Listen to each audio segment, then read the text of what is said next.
Hello and a warm welcome to HW News Network, your one stop show, truth be told, for some engaging and thought provoking conversations.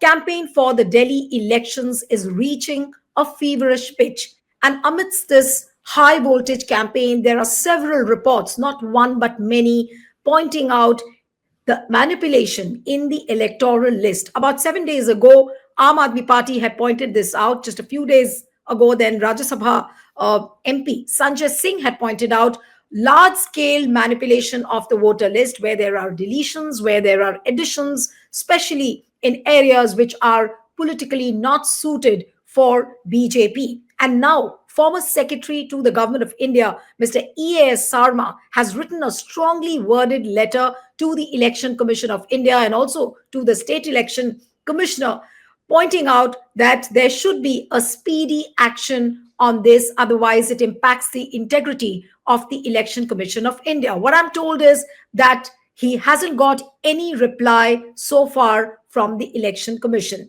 We are joined this evening by Mr. EAS Sarma, who's there with us on the show. So thank you so much for joining on HW News Network.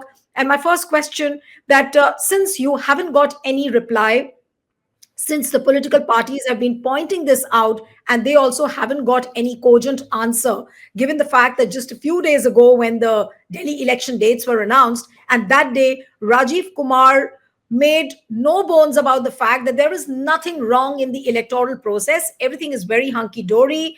And so what would you really say to this kind of an attitude by the Election Commission of India?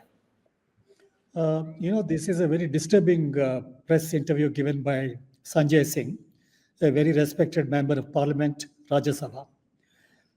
It actually raises three important issues.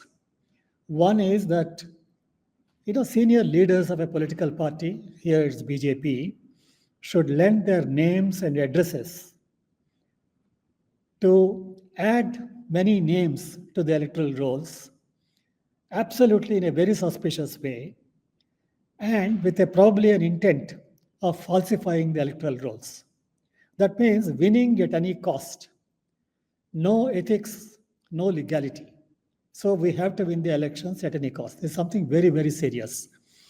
Now the second point is, the opposition parties are there, except Aam Aadmi Party. I find that there is a laid-back attitude among all the other political parties. When such a huge fraud is taking place, which I'll come to later, the kind of different dimensions of the fraud. Other political parties seem to take it easy. Has our opposition as a group, has it become very weak?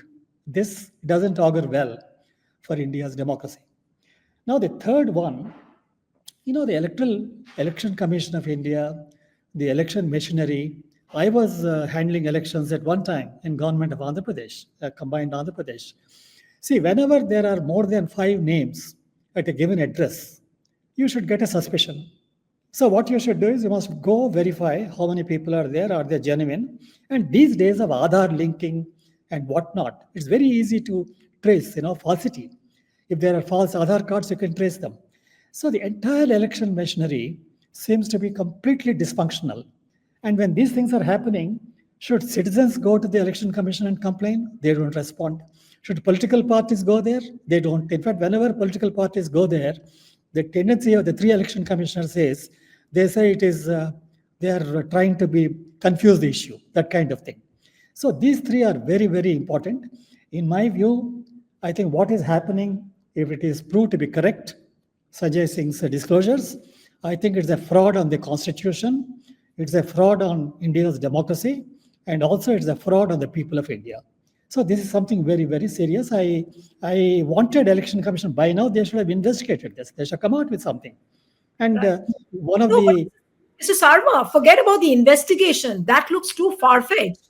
But if you have a Chief Election Commissioner of India saying it on record that there is nothing wrong, and as far as voter deletions and additions are concerned, he that day in the press conference said that no, we are verifying everything. There is nothing wrong. There's no addition or deletion.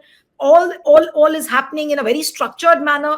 Now, if he's not ready to acknowledge this, despite so many complaints and despite a letter like yours, which you have written to the Election Commission of India, and if they are so impervious to all these concerns, So, how does one shake the Election Commission of India to some kind of a movement towards this so that, they at least take one step forward on this? Here one should understand that falsification of electoral rolls is a very serious offense under the Representation of People Act 1950, Section 31. It's an offense punishable with an imprisonment of 1 year. It's a very serious offense. Now, the second thing is under Section 32 of the same Act, any officer who colludes with anybody who is trying to falsify the electoral rolls is himself an offender. So under both these provisions, there is an offense, serious offense. Now the third thing is under the Bharatiya Nyaya Samhita, which has replaced IPC and all that, there is a section 60 under which if you abet an offense under any other act, it's an offense itself. So it is neither ethical nor legal. Now, for the Election Commission of India to keep quiet and keep defending everything. See, by now, Election Commission should have taken the list given by Sri Sanjay Singh. Bit by piece, they should have given clarifications. No, it is not correct, it's not correct. Then people would have, reposed their confidence in the election. But today, the silence, blind belief in themselves, I think has certainly caused a very serious aspersion on the integrity of the Election Commission of India. The only way to shake the Election Commission is by people's pressure. It's a difficult thing, it's a slow process, but there is no alternative. Election Commission should not think that they can take all the people for a ride all the time. Somewhere they will, taste the bitter taste of this. I think they should realize that. That is the intention of my letter, was that I knew that the Election Commission would not reply this letter. They have not replied my earlier letters also.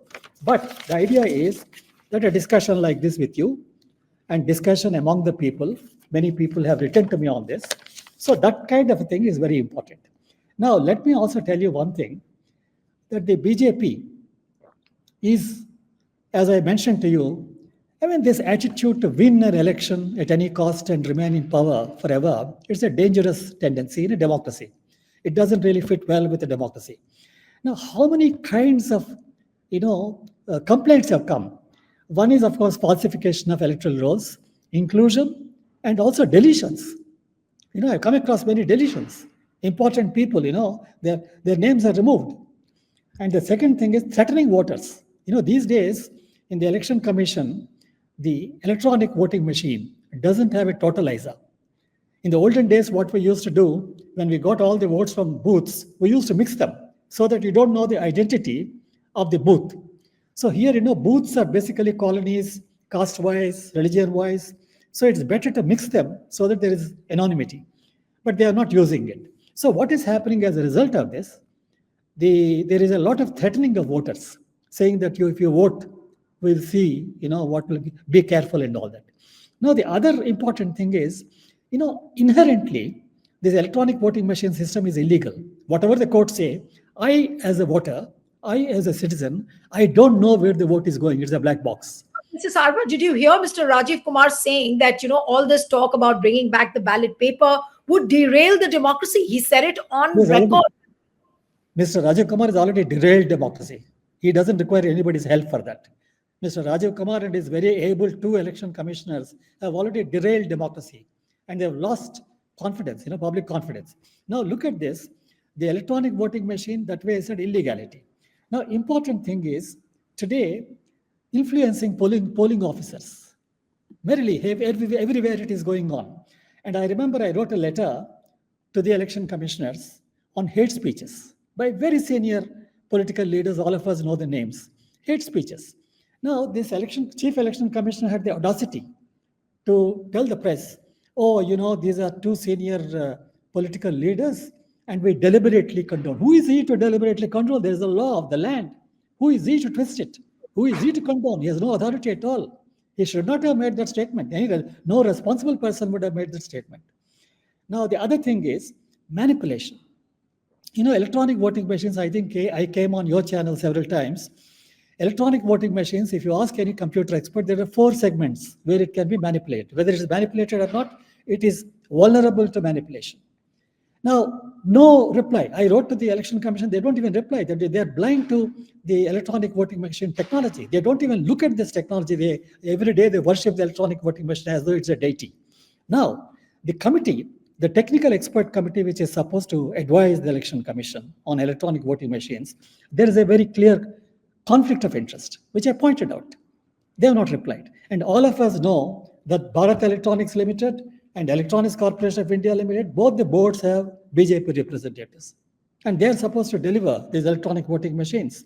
The State Bank of India, which is supposed to handle electoral bonds money, they've got a BJP representative on the board. I mean, these are all conflicts of interest. And anybody with a common sense, anybody with a sense of responsibility, would I ask them, I said, invoke your power under under the relevant article of the Constitution and exercise your power and ask them to remove these representatives. Stay ahead with our cutting-edge news app. Instantly access the latest shorts in just 1 minute and breaking news in just 50 words. Download now for a smarter, faster news experience.